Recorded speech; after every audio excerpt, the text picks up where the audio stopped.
Hi, I'm Kathy Johnson, and welcome to Town Talk. It is an honor today that I have a very special guest, Bill Curry. He's a columnist for Salon.com, former Democratic candidate for governor, and White House advisor to President Bill Clinton. This truly is a pleasure. Let me welcome you. Thank you very much. Thank you, Bill. Good to be with you.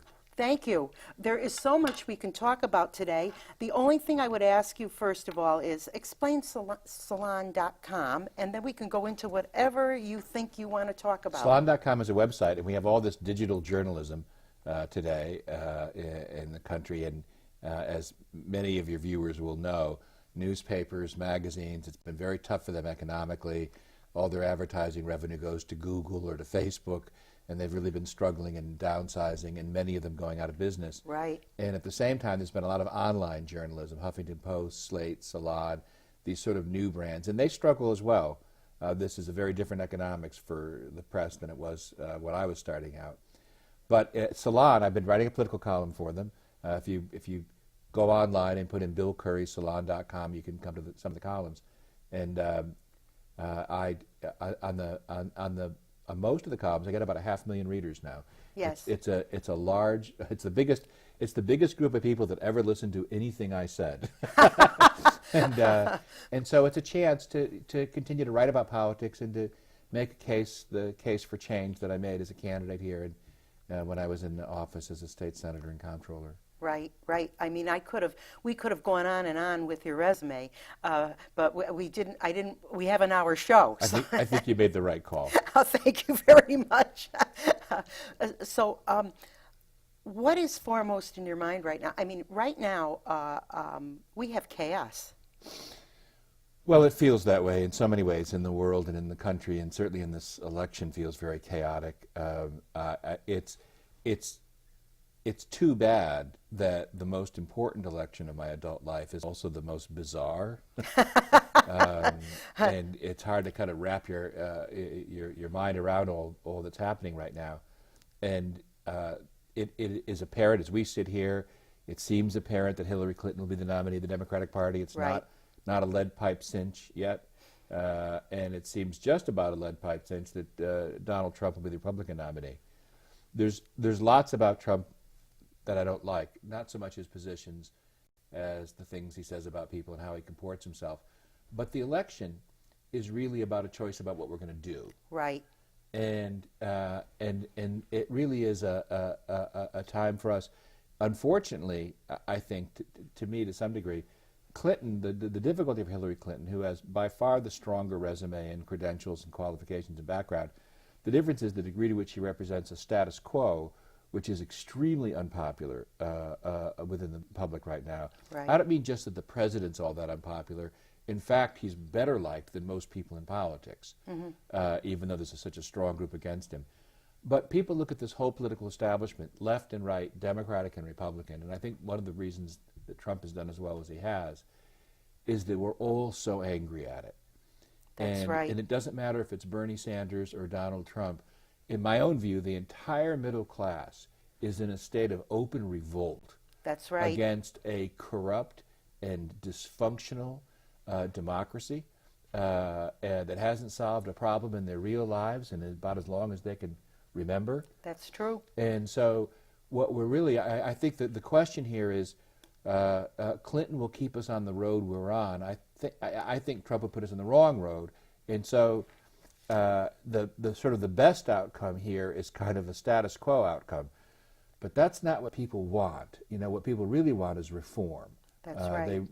In their hearts, they know this government could be more honest, it could be more open, it could cost less, and it could do more to solve the problems that are really on their minds. The genius of the Sanders campaign, from which both Trump and Hillary have taken quite a bit of their message, is that he says two things. He says, first, this democracy is corrupt. It's just been totally corrupted by big moneyed interest. And secondly, the middle class is dying. And that those are the two big problems, apart from climate change, that the two big problems in this country are that the democracy is corrupt and the middle class is dying.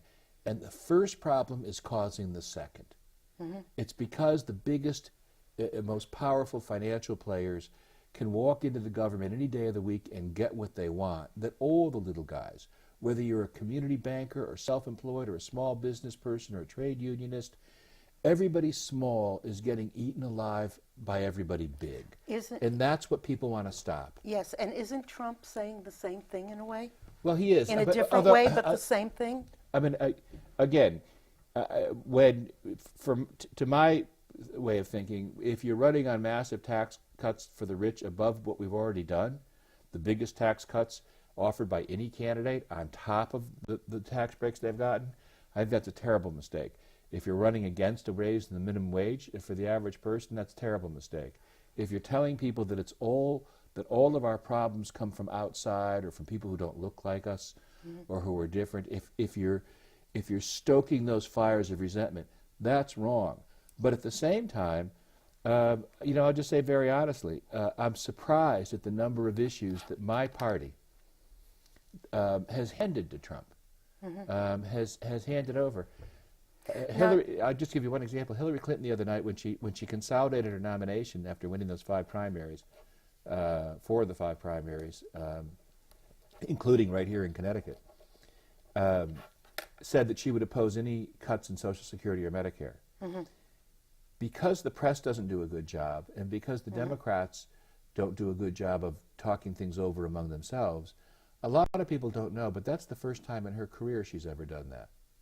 That's the first time she's ever said we won't cut Social Security or Medicare. Democrats, the people I voted for, put Social Security and Medicare cuts on the table. Republicans want them more, but Democrats have offered to agree with them 4 or 5 times, both President Clinton and President Obama. Well, and the reason I would argue that Hillary came out and just put that in her speech for the first time is that Trump has been against them. It's the Republican who's been against Social Security cuts. It's the Republican who's been against the Iraq War invasion. well, that's what I was just going to say. and Didn't Trump say he would Yes. keep Social Security Yes, the way he did. it is? Yes, he did. So, again, as did Bernie Sanders, really Right. fought for it. Right.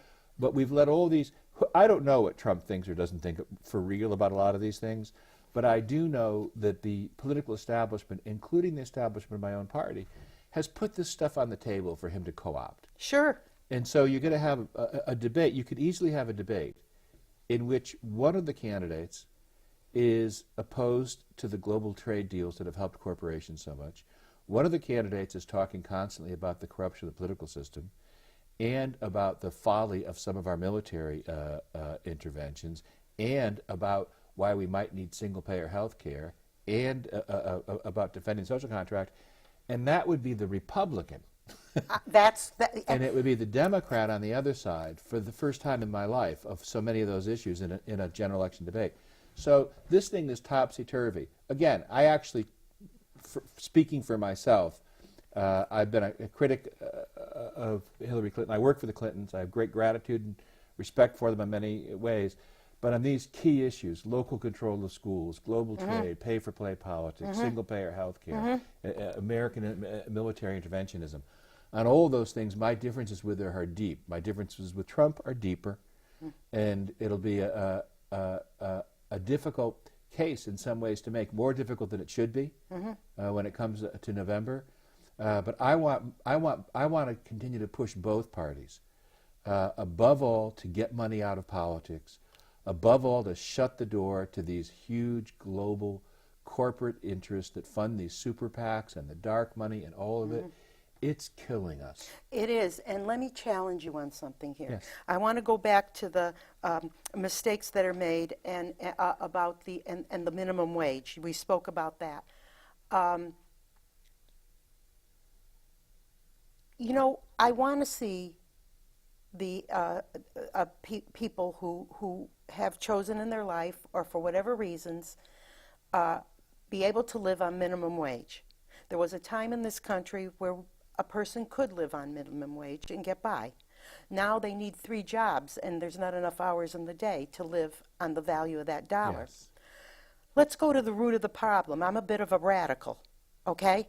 Let's go to the root of the problem. What happened to the value of the dollar, and what candidate is going to fix that? Because really, raising the minimum wage will hurt the small businessman, who's no better off than we are. I'm playing devil's advocate. Let's get to the root of the problem.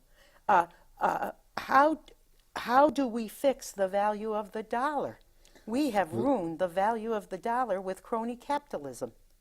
Let me just say, we've ruined a lot of things with crony capitalism, but we've done a lot more to bring down wages than we have to bring down the value of the dollar. And inflation has actually been for a decade now at about its lowest rate of our lives. So the strength of the dollar is the strongest denomination in the world now again. It is the most reliable. It is the one that people want to trade in. Why can't we live on it? And well, no, but in other words, if you mean the strength of the dollar, that's not the problem. The problem is we don't get enough of them. The problem is people aren't paid enough of them. The problem is that we allowed the minimum wage. It used to be worth, if we had simply let the minimum wage rise as everything else rose with inflation, it would be not $7.25, but $11.25 right now. It would already be over $11. But that hurts right the now. Small businessman. You know, for the most part, it hurts some. But for the most part, it doesn't. First of all, the vast majority of minimum wage workers are actually people who work for very large corporations. Most small business people don't pay the minimum wage. They pay more. Small businesses already pay more. And the people who don't pay more are the fast food industry, number one, and you can go right across the board. Amazon. There are people, the bigger the outfit you work for, the more likely it is you're earning the minimum wage. So there's a little bit of a fallacy. Okay. There are a lot of small business people who are affected. There's no question. But number one, in terms of who it hits and how it hits them proportionally, it hits big employers much more than it hits small employers. The second thing is that when you pay people a higher minimum wage, rather than put it in foreign art or New York City real estate or investment funds that put the money all over the world and move jobs over the world, the person who gets an increase in the minimum wage spends it the next day right in their community. And my own rule has always been that the closer to home you spend your dollar, the more likely you are to ever see it again. Oh, right. And so when we put that money into the pockets, there are a lot in Naugatuck Valley, and Eastern Connecticut, and in all of our central cities, there are tens of thousands of workers who would have an instant raise in pay, all of which they would spend in their local economy, much of which would go right into the coffers of small businesses. So you have to look at that a question that on the one hand you've suddenly unleashed a lot of new money right where you live, and again, not every business will get something directly out of that, but every business will do well from the infusion of cash into the economy. So we've had a problem where everything goes to the top, and we're all being slowly strangled. The blood's not flowing through the system because too much of the money goes to the top 1%, the top 1/10 of 1%. By shaking that money further down, I think in the end, in fact I have no doubt at all, in the end, far more small businesses get a break because people have a few more bucks in their pockets to spend. They're taking money back from multinationals for the most part and putting it into the small business sector. So there are trade-offs here, there's no question. But in the end, as almost every study that I've seen has shown, and you can summarize in this way. All these people have said, well, how does this all work? Who gets helped? Who gets hurt? They'll say that there's some impact on jobs and some impact on small businesses, but that by and large, the overwhelming positive impact of raising the minimum wage, every time we've done it, just about everybody's been a little better off the year later. Yeah. And so the people say, oh, don't raise the minimum wage. That'll only hurt. Okay? When we don't raise the minimum wage, that money is taken out of our economy and we never see it again. When we raise the minimum wage, it stays here and it makes people's lives a little bit better. So how do you? So when we think about Hillary, we figure she is going to be the endorsed candidate. We feel it's going to be Trump. How would Trump explain that? You know, he wants to bring jobs back into this country. He wants to stop the way lobbyists are. Would you say, now I'm saying here for sake of conversation and what I'm watching is, of course I would love to have a woman my own age be the first president in my lifetime to see that, and I think she's extremely qualified, more than anybody else there. The problem is, what about timing? Is she in the wrong place at the wrong time? First of all, she's the heavy favorite to win this. In the end, America has fallen far in these last few years in our politics, but I don't think we've fallen so far that we're about to elect Trump.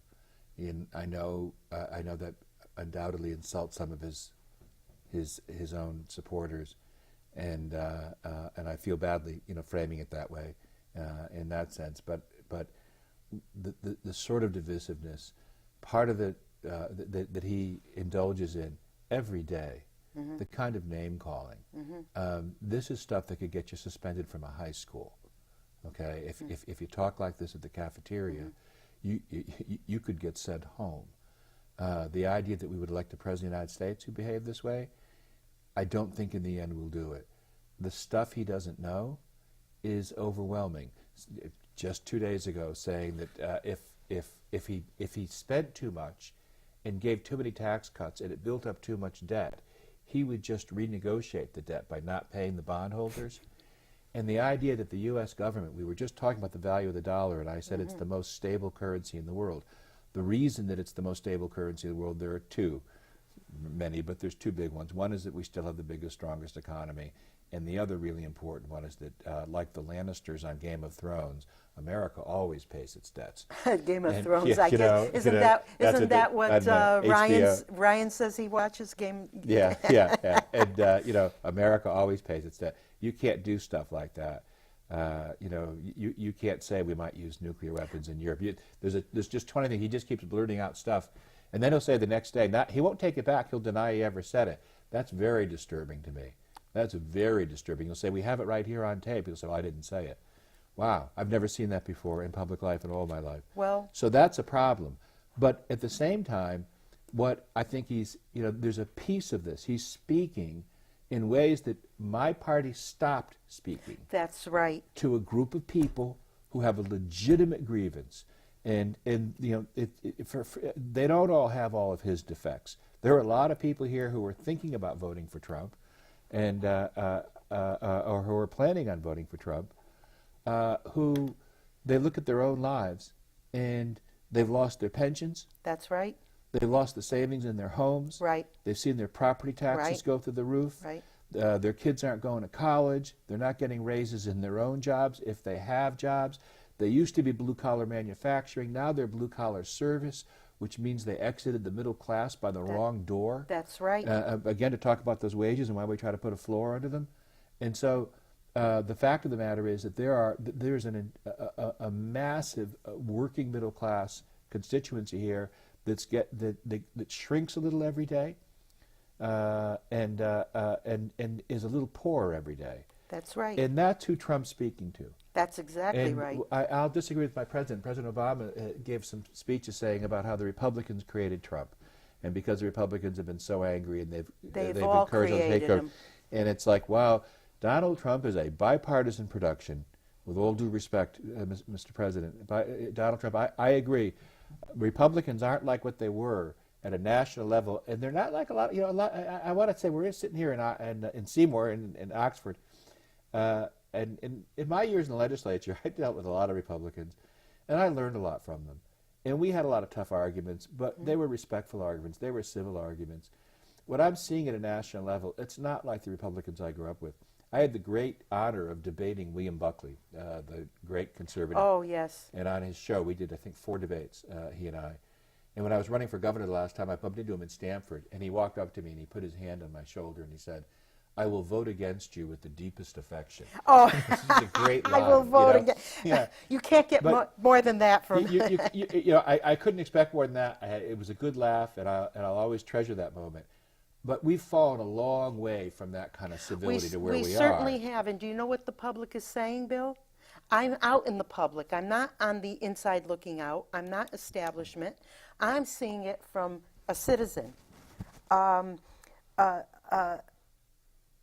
If everybody's disliking Trump, great, he must be doing something right because we're fed up with both sides of the aisle. Well, and I think that's what, again, that's the. There's no question he's done a better job than him tapping into that anger. But what I was going to say is, that I look at the national Republicans, and they're not like Bill Buckley now. They're not like the Republicans I work with in the legislature. No. They're not like the Connecticut Party. They're a different, angrier, meaner, and more divisive crowd. And in that sense, the president's right. But what the president misses is the degree to which we soften the ground for him. And you know, why are people open to extreme messages? Why are people willing to listen to somebody who doesn't really, who sort of self-evidently doesn't know a lot about what he's talking about, and take the lead? Because the anger he's expressing is the anger they're feeling, and the anger they're feeling, in my opinion, is righteous anger. They're right to be angry. We are right, have a right to be angry. And so, what we miss is when my president walked to the door in 2009, and we had the Democratic votes in the House, we had Democratic Senate, Democratic House, the Democratic Party had run on a platform of raising the minimum wage, and decided not to. And decided not to because the president had raised more money on Wall Street than any person, Democrat or Republican, had ever raised in history. Yeah. And he decided that his own relations with certain elements of the big business community was very important to him, and they were against raising the minimum wage. So he left it. And that's why we had to have this whole fast food workers movement and all these local referenda all over the country. And then it divided people. and Why should they get money for flipping a hamburger when I'm saving lives? You know. Well, I don't know how much it divided people. 75% of Americans supported it. And every time they had referenda in red states that were totally Republican, they had 6 referenda in red states, and they all voted to increase the minimum wage. So this is a bipartisan. If you had a referendum and only Republicans voted, you'd raise the minimum wage. A majority of Republicans are for it. Almost all Democrats and unaffiliated. So this is not a partisan issue. This is just a question of the establishment of both parties, forgetting what the base of both parties wanted. The base of both parties knew that this was a floor under all wages, and that's the thing. Another thing about the minimum wage, you know, we have this kind of beggar thy neighbor. Don't let him get $8 an hour if I'm only getting 10 or 11. But actually, how dare he sweep a floor and get a dollar more than? That's right. But when you raise that minimum wage, it also puts pressure to raise other wages. And on the you know, on the whole, that's what we have to do. We have to lift wages up. We have to lift it. We have to create a solid floor to the middle class again. I believe that. And so the question here in my mind is, you know, I know what the Republicans did. They told people to blame immigrants and to blame the poor and to blame foreigners and to do this, okay?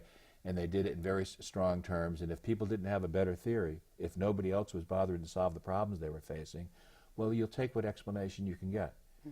And I know in my own life, when I'm really angry, I don't make the best decisions. Okay? No. I'm much better off if I could just say, could everyone wait a minute, and I walk out the door and just, you know, blow off steam for 10 minutes. That's right. I don't know, you know, I look at the country, and the whole country's angry. And when a country's angry, it doesn't make the best decisions necessarily. That's why this may be a closer race. But when I go back to whether it's the minimum wage, take the bailout. We bailed out the banks in 2009. Yes. And the president and the Democrats promised we wouldn't just bail out the banks. There were 18 million homeowners whose homes were no longer worth as much as their mortgages. That's right. Many of whom were conned by unscrupulous mortgage brokers and bankers into buying stuff that they shouldn't have had. And it's the bank's decision, always has been, to make that call. We said we'd help them, and we never did. We said we'd have something called a public option in health care. When the president ran in 2008, he said, I'm not going to do a mandate to tell everybody what they have to buy, but I am going to do a public option so they don't have to go crawling to the insurance companies who are taking 20 cents out of every dollar for doing about 3 or 4 cents worth of work, which is where the biggest difference. And I'm not going to let the drug companies charge double here what they charge everywhere else in the world for drugs made here. We charge twice as much here for drugs that we made here as we charge all over the rest of the world, because every other government in the world has made sure that they can negotiate drug prices. And those two big costs are huge. He said, we're going to have a public option where everybody gets to negotiate for fair drug prices, and in which we're not going to pay big private insurers 20 cents out of the dollar. We're going to bring that overhead down, and we're going to give you cheaper premiums. And people heard it and said it was the right thing. When he got into office, instead of doing no mandate and a strong public option, he did a strong mandate and no public option. He compelled people to buy insurance essentially at the old inflated rate that those drug companies and insurance companies were able to grandfather in. And people said, oh, the liberals, the left only wants a public option. It wasn't for the left. It was for small businesses. Right. who desperately needed to have those premiums come down and those drug prices come down. It was for the self-employed. It was for everybody. Right. And why don't small businessmen in the Valley here, in my own hometown, who call themselves Republicans, and believe me, I'm not enamored with either side of the aisle. I told you that today. I'll say that. Why do they actually believe that the Republican Party cares about them? And why do they actually believe that they want to align themselves with the very rich, but they don't realize they're one banana peel away from being in a situation of... I think a lot of them do. And I think, again, just to go back to the Trump thing, it's hard to talk about politics and not talk about Donald Trump. But, but people are surprised by how many, almost everything I just said, Trump is for. That's exactly right. Okay? That's why I was going to just say that to you. So all those Republicans you're talking about, they don't think of them. The ones I talk to don't think of themselves as being aligned just with the 1%.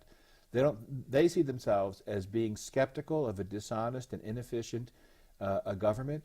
Of being skeptical of centralized power. They feel they've been forgotten, and they're right. I want to just say this emphatically. Hillary win? Those Republican small business people that you talked about, they haven't caught a break in a long time. No, they haven't. Now, the question is, who's offering them a way out here? No one. And and to really. Me, Trump is for He's coming close. He's on some of these things, but on most of what he says, Trump. Remember, Trump doesn't want to raise. He's just said maybe he'll think about it. But Trump's run for a year now against raising the minimum wage 1 penny, and 4 on top of all the tax cuts that Bush gave the wealthy, of giving on top of that the biggest tax cut in history for the top 1%. Mm-hmm. Okay, so you're not for the little guy. If you're for no minimum wage increase but another huge tax cut for the plutocrats, for the super wealthy, you're not a populist. And he's right to some degree about the trade, although he doesn't really show me that he understands the issue very well. But did Reagan understand any issues? I don't know. He may have been a governor, but he came as an actor, and they propped him up, and he surrounded himself with smart people. I could sit in Washington, surround myself with smart people, and get by.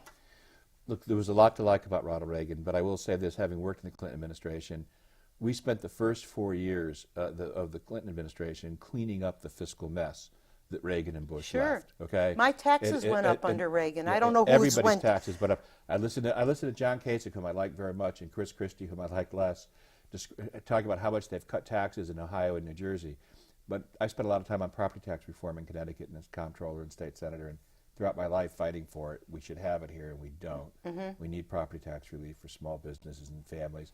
And in Ohio and New Jersey, again, they cut taxes for the wealthy, and all the burden went on the towns, and the towns started losing cops, firemen, math teachers, right? And they had to raise taxes. And so if you're a middle-class person in New Jersey and Ohio, after 4 years of Kasich and Christie, your taxes are higher. Mm-hmm. You pay more, because the state income tax isn't the biggest tax bill you write every year. It's your property tax. But if we don't pay property tax, what's the little towns do? What are they going to do? Yeah, and so to go back to Trump, he's not offering any, in terms of just take those two big, huge items, minimum wage and tax policy, it's less for the poor, less for the middle class, and much more for the wealthiest people. If you look at America and all the income inequality, and you think the answer is to give the super wealthy more, if that's really your answer, you don't get what's, in my view, Bill, you don't get what's happening. If that's the case, why are the Republicans so afraid of him? Well, he's going to ruin their for a lot of other reasons, but it is the case. But if let me that's just the say, case, why are they so afraid of him? Well, I don't know all the reasons, but again, if we want to maybe do they this lose all on some Trump, money.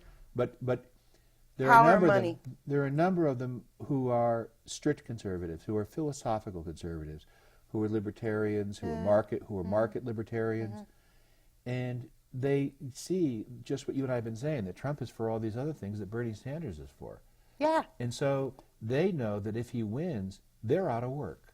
That's everything they tried to build in their party, the Bill Buckley party, all the people who respect Bill Buckley as much as I do, but also agree with him more than I do, they look at Trump and they say, wow, from Barry Goldwater through Ronald Reagan, we built a conservative party, and along comes a guy was going to blow it up.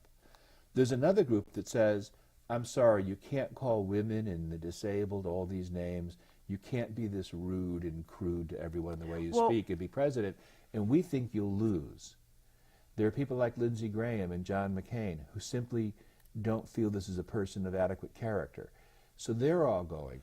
But then... None of them have adequate character. Pardon me if I say... Very few. Yeah, they put on a good show, Bill. Listen, I don't have adequate character. Every one of us has to work on our character every day. That's true. Okay? That's true. I'd just like to get a little closer before it's all over, you know. But there are people who feel that way about him, and I'm appalled. This is the person who's told the most untruths of anyone I've ever seen in public life since I registered to vote, and I'm amazed that. And the biggest thing I hear about it from his supporters is he tells it like it is, and I think, wow. On a fact checking, there are two big fact checkers, the PolitiFact, and these people who do nothing but check facts, and for the Washington Post and one down in Florida, and 70% of the Trump statements they analyze, they deem false. It's the highest of anyone they've ever checked in all the years they've done it. And they just say, he'll say the tax rate is this, or someone did that, and they're just looking up and saying, is that true? 70% of the time in both of them, it's not true. And right now, he does better on honesty and trustworthiness than Hillary Clinton. Yes, and so he's 70%. They're rating his last statements. 4 Pinocchios. They rate them 1 to 4 Pinocchios. Yeah, and every time he opens his mouth, it's another 4 Pinocchios. And the country rates him. He's the higher rated of the two candidates on telling the truth. Part of it's because most of the rest of us aren't fact checking. Can we believe the fact checkers? Look at how look, how the talking heads spin something. Then we should find, but they're not talking heads. This isn't about whether it's an opinion or not. This is about whether or not a factual assertion you made, when you look it up, it turns out to be true. And they're not perfect. Nobody's perfect. But at some point you have to decide, okay, that's pretty reliable. You know, but look, and if you don't want to say it's reliable, look them up for yourself and judge it. See what they say. See what he said. Why they say it's wrong. This is a guy who just makes stuff up on the spot. But he's doing what the cable newses do. They validate people's fears and beliefs. I think that's completely true. And again, the degree to which they don't do the fact checking, those two little fact checking outfits I talked about. You know, it's a nice thing to have them. And by the way, they find everybody saying something at some point. And we all say things that are mistaken. It doesn't necessarily mean you lied, although at some point when you do it too often, you clearly have a problem. But my problem with the rest of the news media is that it seems like they think fact checking is just the job of these two little outfits now. It's like the rest of them stopped doing it. That's right. It's like, so you turn on CNN or MSNBC or Fox, and they're not pressing on facts, and they're not helping people figure out what's true and what isn't. Great disappointment. Can I challenge you on something from a woman's point of view? Yes. And an older woman at that myself. Okay. You look great. Thank you. Yeah. Say that one more time. You look fabulous. Thank you. Better to look good than to feel good. You look fabulous. Say some. Yeah, okay. Let's talk about Megyn Kelly on Fox News. Yeah. Okay. I imagined that, well, not as beautiful, but I imagined I was Megyn Kelly at Fox News on the day she asked Trump about female. I forgot the exact question, but I think it was. You mentioned some of the things he'd said about calling women fat pigs and so forth. And things like that through the years. Okay. Now, she's probably making well over $1 million at Fox News, and she probably has a great deal of men that are her boss. If I was ever a woman at a station, and the men asked me to ask Trump that question, do you know what I'd say as a truly liberated woman? I'd say, I think one of you men should ask another man that question. Why are you picking me as a woman? That's manipulating and using her. I don't know, but I we don't don't like know that that. happened. We don't know. Why would she do that? She said she wanted to know. Well, then she's a very foolish lady. She said that as a woman, she was upset by it. I don't believe her. Okay. Well, as a man, I was upset by it. Then a man should have put him on the spot. But I don't know why a woman might not be. But but I don't know what she really felt. As with Hillary, just we were saying before, I'm not here to say who's got the best character. I'm not here to say what. I just thought I'd get. But I don't know that her boss has told her to do it. And the main question is it a legitimate question? When you say constantly, you know, when everything you say about everybody you disagree with is an attack on their character, we've all lost something. Yes. We've all lost something. Yes, we and have. I've been more critical than almost any Democrat you could bring on a program about President Obama. I feel very critical about our state government right now. I do too. I'm deeply, deeply upset with the degree to which we haven't kept faith with our own values and our own people. Thank you, Bill. But having said that, here's something I appreciate about Obama. I appreciate the fact that he's tried hard to be civil, and that he has this belief. Sometimes it strikes me as naive, but he has this belief in civility and in rational discourse, and he's tried to uphold it. And in a sense, Trump is the anti-Obama. He's the very opposite. Every time he disagrees with someone, he questions their fundamental integrity. Yeah. Every time anybody questions him in the least, he lashes out at them. Yes. And he does so in ways that, to me, are simply, they're not acceptable. There's this great thing that pragmatists and Justice Holmes and others, and the great American school of philosophy is called American pragmatism. And it says that the truth is something nobody ever knows for sure, but we try to negotiate our way to it the best we can. That's very true. And Justice Holmes said there's a marketplace of ideas. And in that marketplace, all the ideas compete. And one guy thinks one thing, one guy thinks the other. And if you walk in every day, the best way to walk in, I talked about learning so much from Republican legislature, I wasn't just being polite, I really did. I learned a lot from Bill Buckley later in life, debating him. I really did. I disagree. I didn't adopt all their views. I don't want to kid any Republican viewers. But I did learn a lot of important things from them. And in the end, though, to make that work, you have to bring mutual respect. You have to be civil. Just as we were saying before, when everybody gets angry and starts shouting and name-calling, all debate folds. All progress stops. Everybody's in trouble then. That's right. And so you can't just come along. I know we're all angry, and I know how many people love Trump for just expressing the rage they feel inside. But that's not how adults talk, and it's not how political leaders talk, and it's not how people solve problems in this life. If you're not an adult, you're not really a man. But, it's part of the definition. But do the masses want an adult? They want bread in a circus? I think they're going to vote for an adult in November. Well, you know, we'll find out. We'll find out.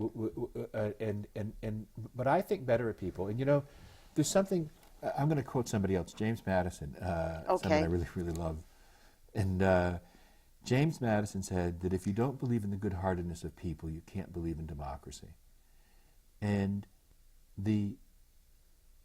there is a degree to which the public has lost faith in politicians. Yes. I have myself, so I've lost faith in the system. So have I. Again, the system. Not wanting to personalize it, but the system and how they do business repels me, and I think it's killing us.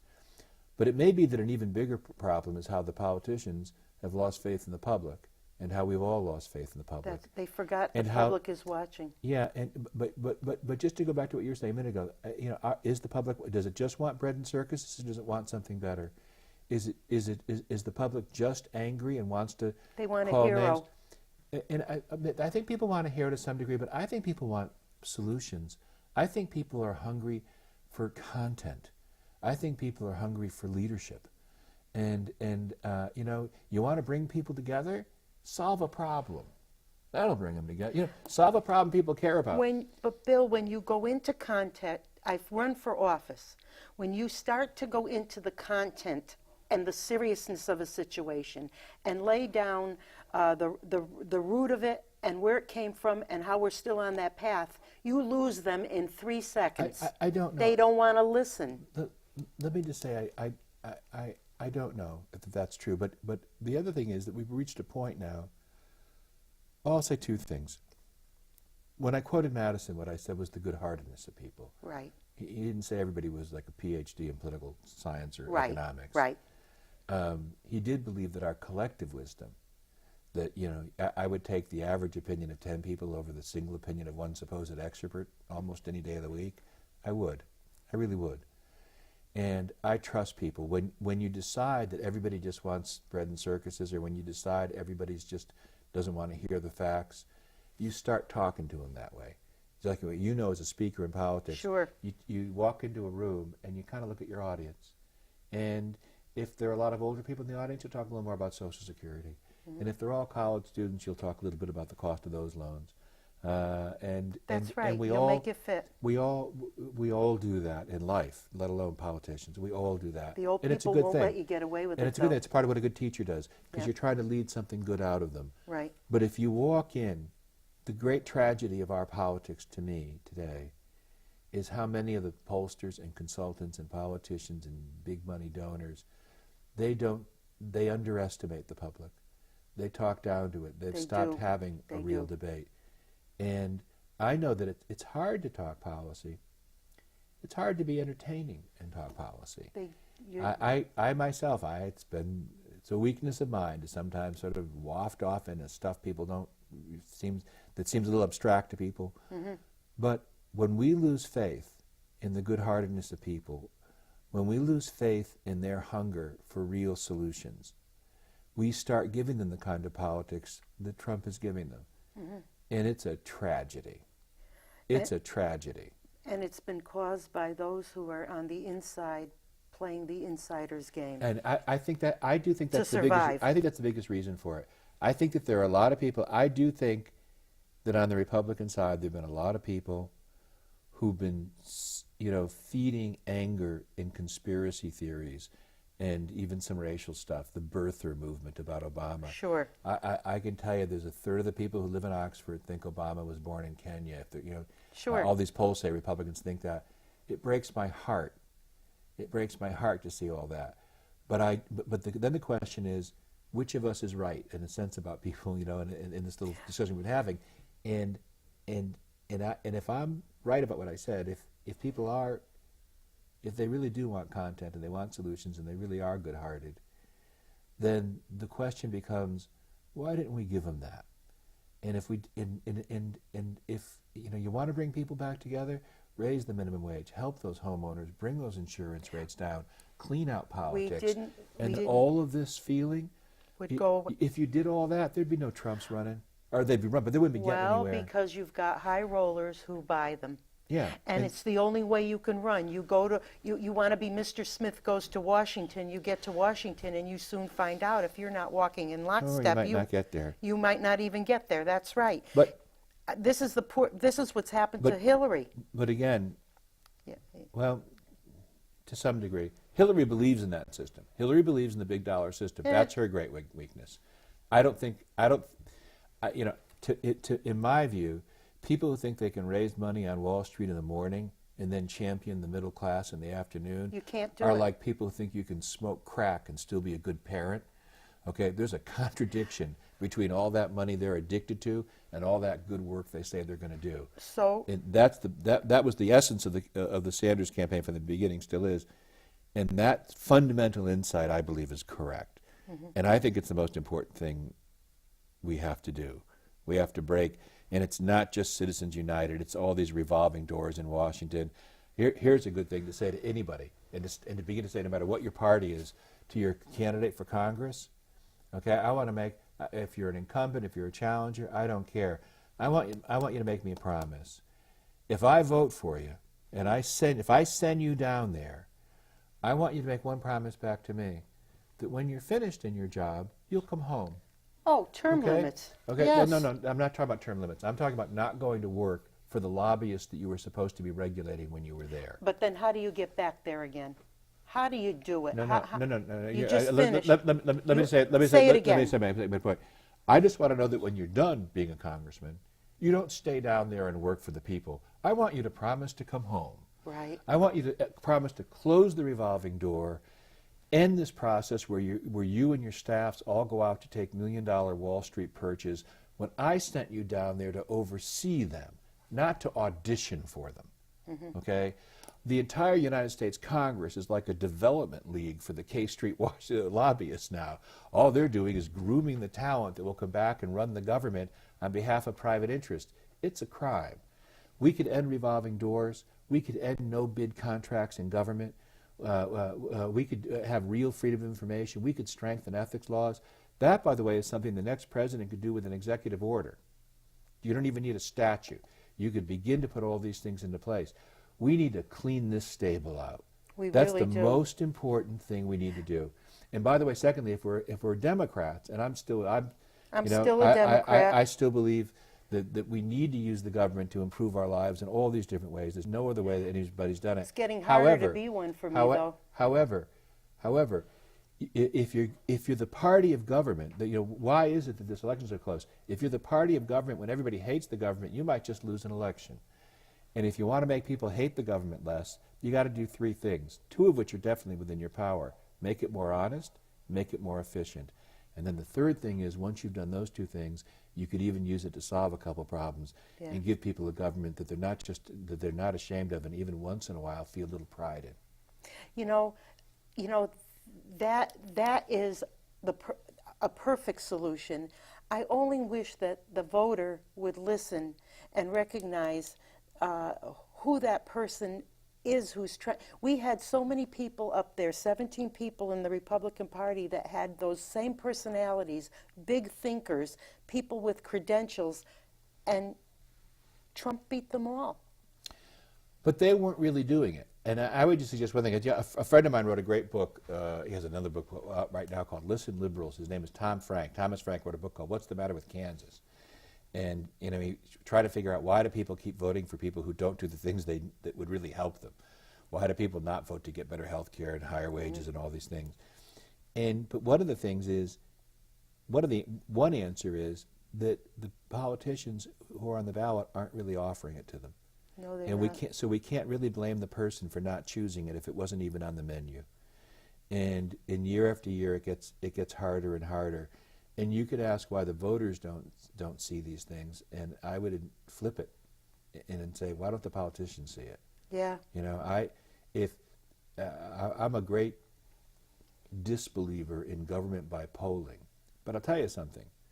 If the politicians did what the polls said people wanted to do more often, if you could actually just again flip that and say, this country right now wants Medicare for all by more than 20 points. Mm-hmm. There's solid majorities as big as you get in America for anything. But if you said that? But every time you take a poll and you ask people, what would you rather have, the system we have now, or open up Medicare to everybody? Vast majority always says, open up Medicare, make that a program. That's what the Sanders is basically running on, Medicare for all. That's right. Now, but when they get to the voting booth, by the time they get to the general election, there's no one left offering it. And there's no one left offering, and so you start. People can disagree about the health care plan. Some people too much government. But those that offer it don't win. But start with the question about ethics. Just start with cleaning it up. Mm-hmm. Republican, unaffiliated, a Democrat. If you talk to the base, we started out by saying this isn't a Sanders movement. This isn't just a Trump movement.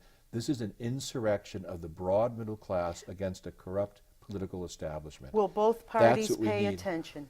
Have we got their attention now? By the way, we have about 9 more minutes, so I want to give you an opportunity to say something that you think is very important from you to the public. But anyway, that was my last question. Will both parties listen, or will they prop up these young men and make them look like little plastic mannequins that fit the image of what you're supposed to look like when you go to Hartford or Washington? Because I've seen it over and over again.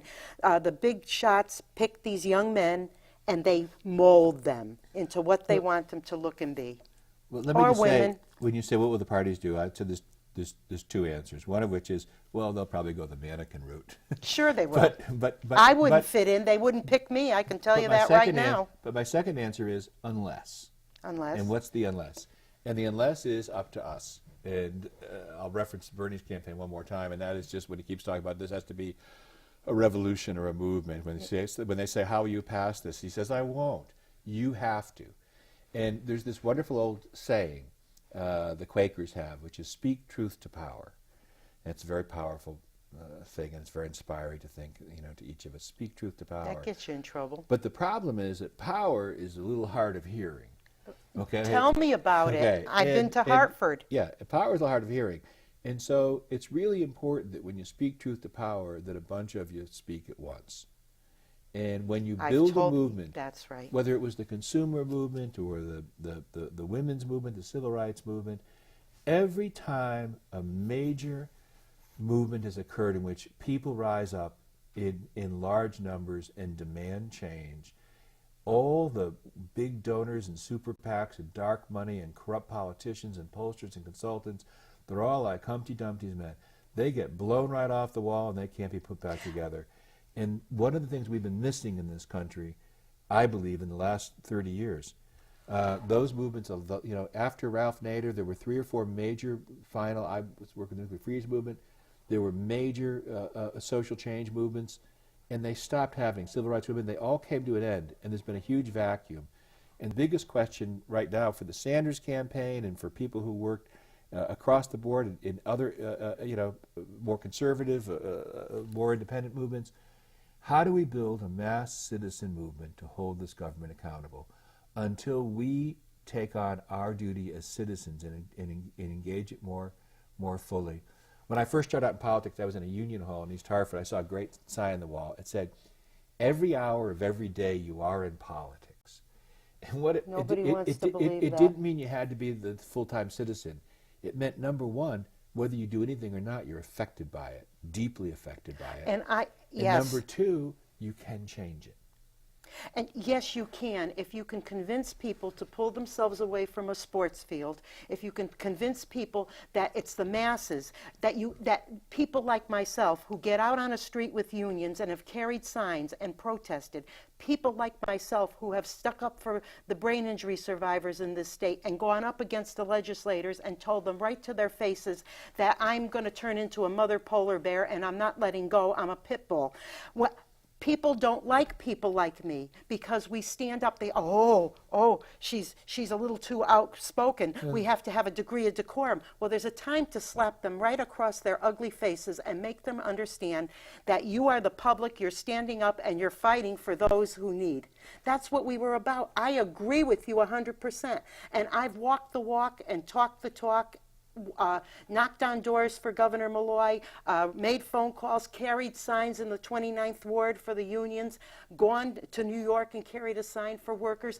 I have done my part that way. But the average citizen waits until the horse is out of the barn and they say, I don't like politics. Well, I agree wholeheartedly. Sorry for my rant, but you hit a nerve. The people you're fighting for don't hate you for it. They're grateful. No, they love me, but the legislators can't stand me. And the legislators, some of them, they're not all out. Some of them are quite attractive, nonetheless. Well, there's a few that try, but they can't win. But it's most of us. The politicians. I'm not so convinced that the politicians are any worse than the rest of us.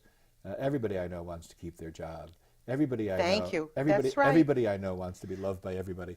These are just sort of human traits we find. By the way, we have about 4 minutes. But when we build that movement, the bigger it gets, the more people they hear from. The one thing they count even more closely than they count dollars is votes. That's right. They count votes. And of course, Oxford has so little votes for them; they don't care. Yes, but all the small towns have enough votes. Yeah, if we all pull together. There really is. That, to me, what I've seen this year is this vast ferment. We talked about this before in the beginning, all the issues in which Trump and Sanders sound alike, and it's not the left, it's not the right, it is the entire middle class. And now the question is, when we look back at the great movements, when you say people are too distracted, they are more distracted today. It's going to be harder. Mm-hmm. And they are more discouraged today, but we had just as much income inequality in the Gilded Age in the late 19th century, and then those farmers and the populist movement, and then all those muckrakers in the cities. They gave us child labor laws, and they gave us antitrust laws, and they gave us universal postal service. They rose up. The peasants are storming the Bastille. That's right, and they rose up and they demanded change, and it happened in the New Deal. It happened in the Great Society. It can happen again. It's going to depend on our building the movement that demands it. And when we do, when we demand it, we'll get it. Well, Bill, I think that I'm going to give you. We have 1 minute left. May I have your last word? That was a good last word. But would you like to say something to our viewers? This was a great. Thank you. Thank you. I'm going to talk about one other thing, and that is to all the people who resist this idea, a piece of where we're going to go. There are two important things to me right now. The number one thing is ethics reform and campaign finance reform. Get private money out of public policy. Okay. And the degree to which we do that is the degree to which we can solve the problems we face in our own lives. And the second thing is, especially to all your conservative viewers who may, get all their information, as every side now gets the information they want from the people they like to listen to. The whole climate change thing, folks, it's for real.